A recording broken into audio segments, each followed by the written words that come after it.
Hello students of 10th standard, we have started the 6th lesson, that is nothing but animal classification.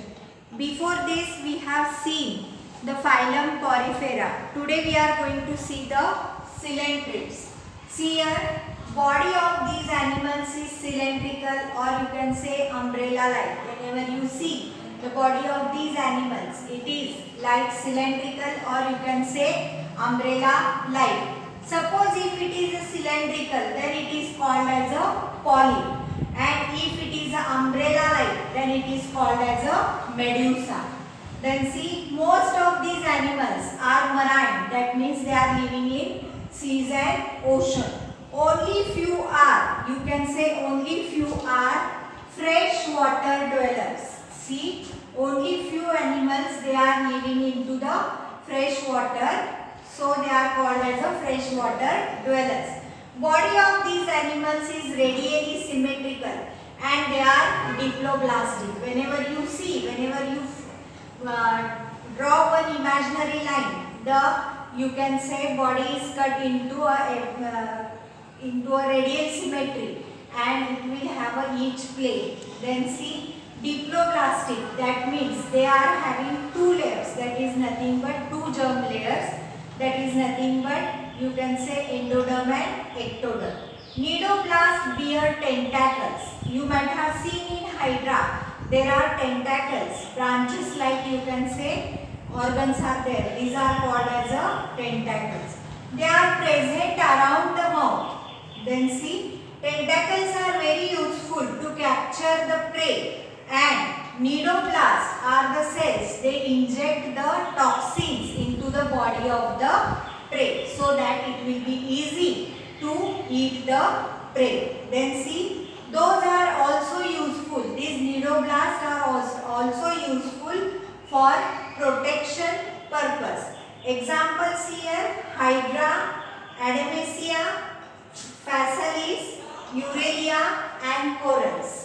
The next phylum is nothing but Platyhelminthes. In Platyhelminthes, you may see various animals like you can say Planaria, then see tapeworm is there, then again liver fluke is there.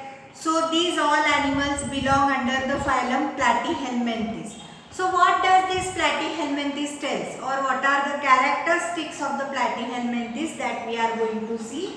See here.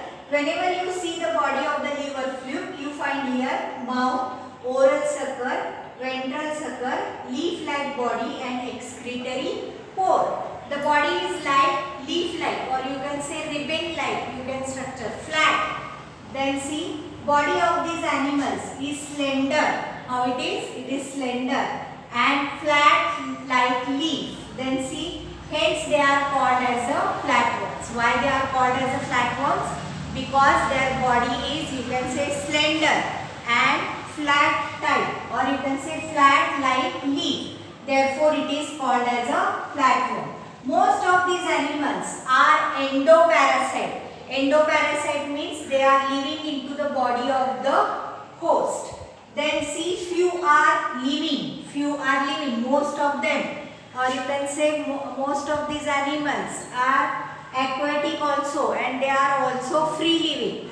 Then see, body is acoelomate. Acoelomate means there is no any body cavity, or what you can say, there is no any coelom inside the body, and they are bilaterally symmetrical. Bilaterally symmetrical means what? If we draw an imaginary line on the body can be divided into two equal halves. Such type of a symmetry is called as a bilateral symmetry. So these are triploblastic. Triploblastic means having three germ layers. This body is made up of they are made up of three germ layers, which are they here: endoderm, ectoderm and mesoderm. So these are the three layers by which the body of these animals is made up of. These animals are hermaphrodite. Hermaphrodite means what? The reproductive organs, both the reproductive systems, that is male and female, is present in a single animal. Then see, example is planaria, liver fluke or tapeworm. These are the examples of the, you can say, platyhelminthes. Now see textbook page number 6.8. That is nothing but another phylum is there, Aschelminthes. So see, body of these animals is long thread-like. How is the body? Body is long thread-like, or you can say it is cylindrical.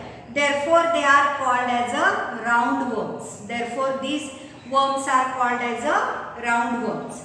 These animals are either free living, they can live freely, or you can say endoparasites. That means they are living into the body of the host. Then see, they are free living animals, either they are aquatic or terrestrial.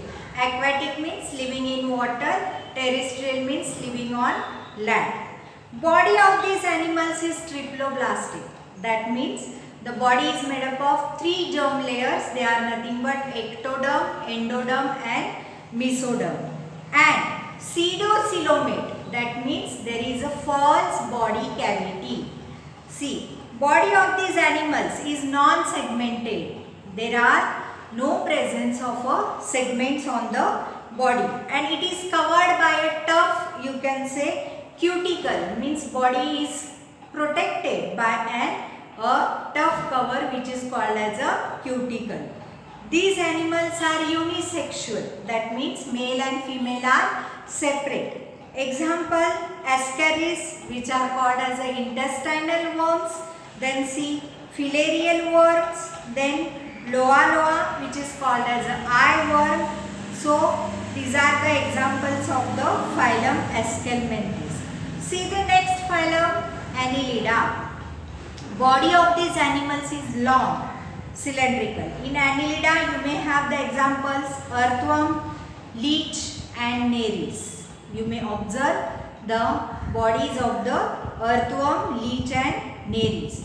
The body of the animal, whenever you see, the body of the animal is long, cylindrical and metamerically segmented.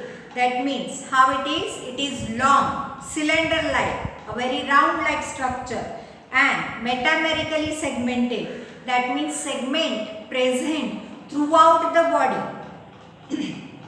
Most of the animals are free living. Whenever you see these animals are nothing but they are free living, but are ectoparasite, means they are living outside the body of the host. Then see, free living animals, they may be marine, they may be living into the seas or ocean. Sometimes they may be freshwater dwellers also, or sometimes they may live on the land also. Therefore, they are called as a terrestrial. Then see, these animals are triploblastic. Triploblastic means having 3 germ layers, endoderm, ectoderm and mesoderm. Then see, bilaterally symmetrical. Bilaterally symmetrical means if we draw an imaginary line onto the body can be exactly or equally divided into 2 halves. And eucoelomate. Eucoelomate means having true coelomic cavity or having true body cavity. They have a setae or parapodia or suckers for locomotions. So what are they having? Suckers. Suckers are nothing but the organs whichever are used for sucking the liquid from the, you can say, any other animal's body. Then see, their body is covered with a special cuticle. Whenever you see the body of these animals, it is covered with a special cuticle. These animals are either hermaphrodite or unisexual. Hermaphrodite means both the reproductive systems are present in a single animal. So these are nothing but a hermaphrodite, and they may be also unisexual. That means the sexes may be separate also. Examples are earthworm, leech and nares.